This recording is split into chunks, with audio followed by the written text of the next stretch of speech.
Selamat datang kembali di channel Dunia Trading dan Investasi.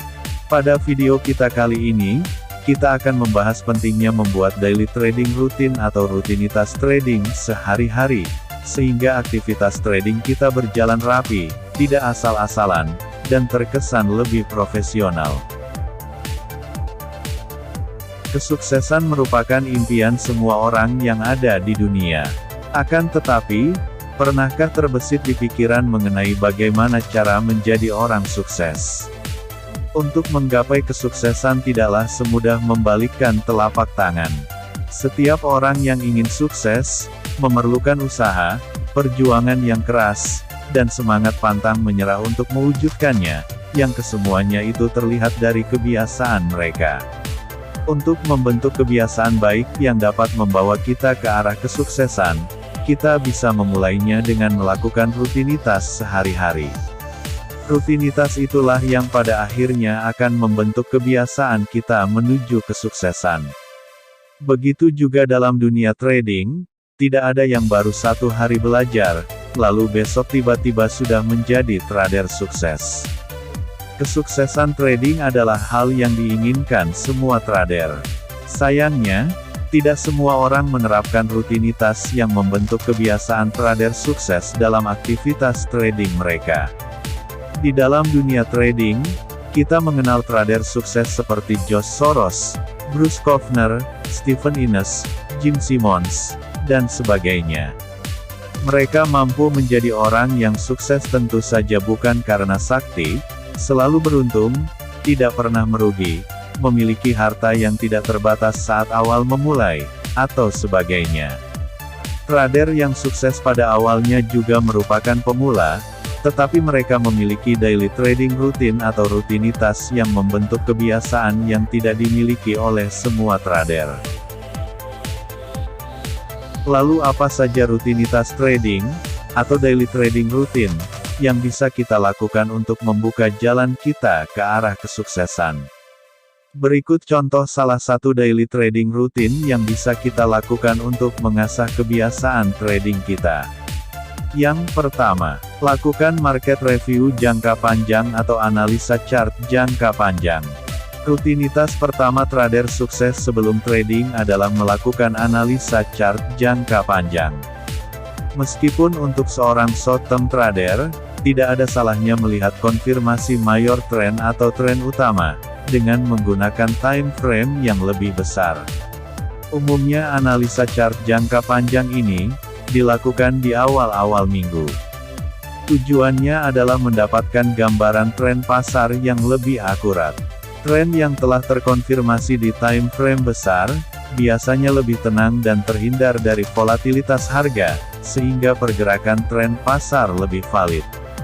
Dengan mengetahui arah mayor tren, maka akan semakin mudah menyiapkan skenario trading.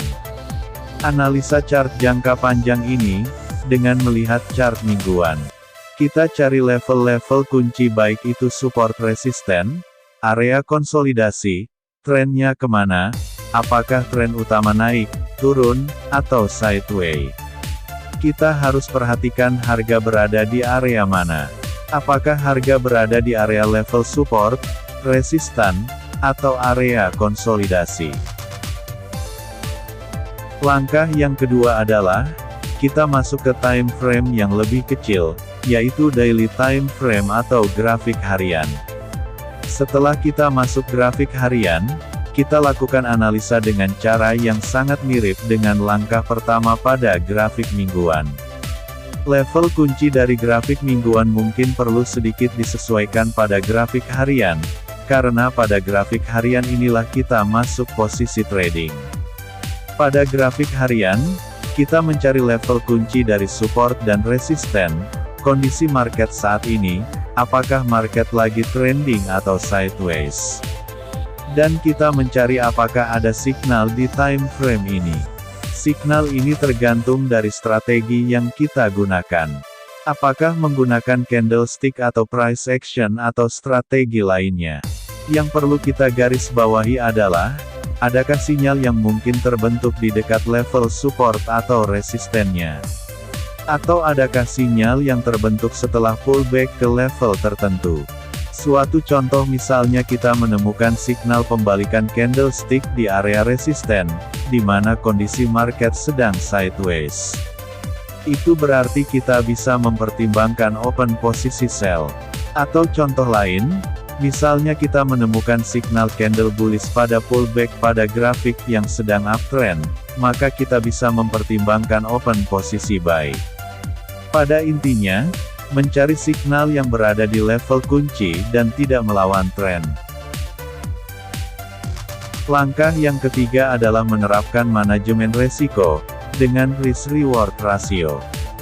Hal berikutnya yang kita lakukan setelah kita berniat open posisi, adalah menghitung resiko yang masih bisa kita tanggung, saat analisa yang kita lakukan salah. Ketika menghitung risk dan reward, kita sering melakukan kesalahan dengan menentukan reward terlebih dahulu atau setting level stop loss yang terlalu dekat jaraknya dengan level entry, sehingga menyebabkan strateginya tidak berjalan dengan baik. Karena dunia trading tergantung pada probabilitas harga pasar dalam menentukan risk dan reward, yang perlu ditentukan terlebih dahulu adalah resikonya, baru kemudian reward yang dihitung sebesar beberapa kali dari resiko. Dengan menentukan resiko terlebih dahulu, trading kita akan lebih terkontrol dan terasa lebih tenang, karena resiko kita terbatas. Risk management yang efektif akan menghasilkan profit yang konsisten dalam trading. Level reward usahakan lebih besar dari resikonya. Umumnya trader memasang reward 2 kali dari resikonya.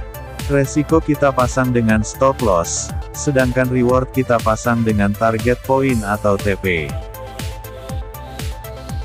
Langkah yang keempat adalah menerapkan psikologi trading yang sehat, dengan set and forget. Atau dengan kata lain, pasang open posisi, dan lupakan. Pasang posisi dan lupakan, adalah memasang open bu atau sell, kemudian lupakan untuk beberapa waktu, sampai salah satu SL atau TP tersentuh. Mengapa hal itu sangat penting? Set and forget, memiliki 2 manfaat utama. Pertama, membuat kita jauh lebih mudah untuk tetap disiplin secara emosional, dan juga memungkinkan kita untuk menjalani hidup seperti biasanya, karena kita tidak akan menghabiskan berjam-jam di depan komputer untuk menganalisis pasar secara berlebihan. Salah satu kesalahan psikologis terbesar yang dilakukan oleh hampir setiap calon trader adalah, terlalu banyak jumlah data ekonomi yang dianalisis dan memiliki metode trading yang terlalu rumit. Hal tersebut menyebabkan banyak trader terlalu lama berada di depan komputer, terlalu banyak analisa, hingga merubah-rubah posisi open berulang, menggeser SL dan TP, yang pada akhirnya berdampak buruk secara psikologis terhadap kita sendiri. Dengan menerapkan set and forget, psikologi trading kita akan lebih terjaga, sehingga memungkinkan trading dengan lebih sehat secara psikologis.